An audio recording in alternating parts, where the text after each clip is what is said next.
that is number one, but how can I put this? To fulfill the objective of the NYSC.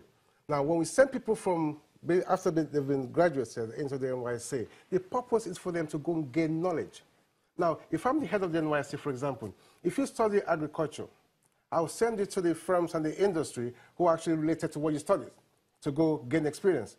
If you study chemistry, I'll send you to pharmacists, pharmaceutical companies. To NAFDAC, to go and gain experience. If you study accountancy, I'll actually expect you to go and work with Deloitte and all the accountancy firms and so on and so forth. That is how it should be. So by the time they go through the one-year program, they already have something in here that they can actually use when they go looking for employment. Now, if I'm an employer and you come to me with your CV and say, I've actually worked here for 1 year during my NYSC, of course, you've been baked to an extent that I know, okay, my input to you will be minimal. But here, they just put a bunch in here, just throw them everywhere to go satisfy the quota that they've gone to serve. That is not, so it should be scrapped, or if they need to save the NYSC, the honest truth is, the government has to look into it and revamp, overhaul the whole structure.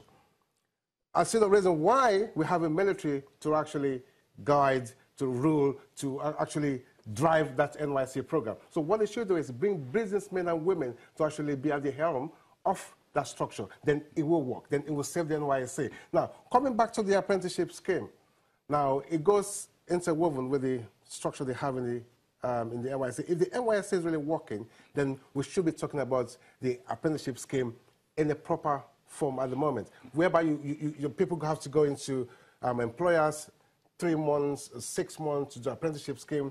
Now, the government is paying something to graduates now, which is called, what's it called?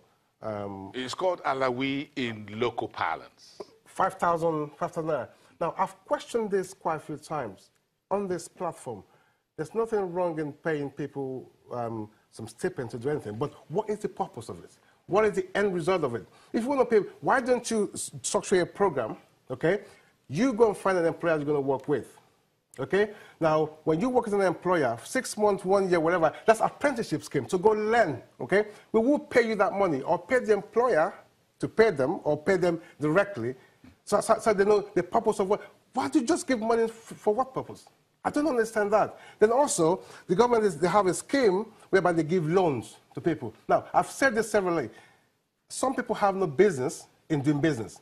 If you want to give me a loan to go do business, how can you qualify me that I'm certainly qualified to use this money judiciously to run a business and be successful? We've done a number of things as far as the employment is concerned. We've done the National Directorate of Employment. We've done a number over the years, I mean several years, in which we're trying to grab this unemployment at a very basic level. But it looks like each time we try to handle it, it pops up somewhere else, and we keep looking for it. Do you think there's any new thinking that could be brought here? Do we just need to spend more money? What else do you think we can do to actually generate employment, not only on the side of the formal economy, but on the side of the informal economy? Because if you break down these numbers, you find out that both from the unemployed and the underemployment, the informal economy, which is about 80–85%, is where we are bleeding seriously. Yeah. We have to look into training, skill development, okay? Now, it is not, I think it was in the morning or something, during the Sunrise Daily, we were talking about university, polytechnic, and whereby a country like Nigeria is actually laying more emphasis. Most employers believe when you graduate from university, you are better off than people that went to polytechnic. That is not the purpose. Polytechnic are more technical inclined than the universities, okay? They have different structures. In the UK, for example, if you do nursing and you go through the diploma courses nursing, you are virtually or actually physically working directly in hospitals with patients and everything, and they pay you a salary. Okay? Now, if you go to do BSA in nursing, you don't get those intensive because you're more in classes and all those sort of things. But at the end of the day, the individual qualification will achieve its purpose.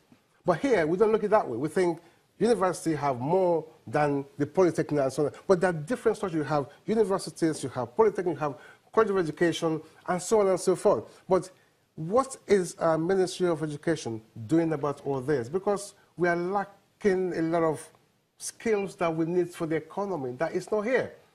Now, the informal sector that you just mentioned about, I mean, let's go back down to the artisans. We used to have this system of education in Nigeria, the technical education in Nigeria. Where are they gone now? Where they could do plumbing, they could do tiling, they could do electricians and all the sort of, and those are the base of the economy. Do you think we should slow down a little bit on licensing new universities and license more vocational schools? That is the answer. Because... No, I just asked a question. Yeah, they should. The government should. Because every now and here, there and there, every university is springing up everywhere. Now, what is the quality of these graduates that all these universities are trained to the economy? So should we make that a policy, a state policy, rather than just, well, if it happens, if anybody step forward and say, well, I want to set up vocational schools, yeah, we're just going to sign off on it. But rather says, look, we think to get unemployment and education right on track, change this mentality, change this sentiment. We should make it a policy to say, look, we're looking at X, Y number of vocational schools and apprenticeship scheme as a national policy. Yeah, of course. I mean, look at the government policy that we have now in agriculture. They're pumping a lot of funds and focusing on agriculture, and it's working. Now, let's talk about JAMB, for example. If, for example, I don't know how it works. If they say the cutoff point is going to be 200 to get to university, the government can say, okay, if you study agriculture, the cutoff point will be 120. So they bring it down. That is an encouragement to put more people into that sector. Youth, absolutely. Now, talking about universities as well, the vocational education, why don't you, instead of just approving every building, every organization say, I want to set up a university, why don't you look what the economy is like? And if your vocational education or industry is all about to target what is lacking in the economy, then they should approve it, not just having universities everywhere. Not just in terms of numbers, but in terms of how effective they are. Okay, let's come back to you after the break. We're having our GDP, second quarter GDP numbers tomorrow. Let's ask you a few questions about what unemployment or underemployment has to do with the GDP numbers. Michael Adeleye, we're coming back after the break.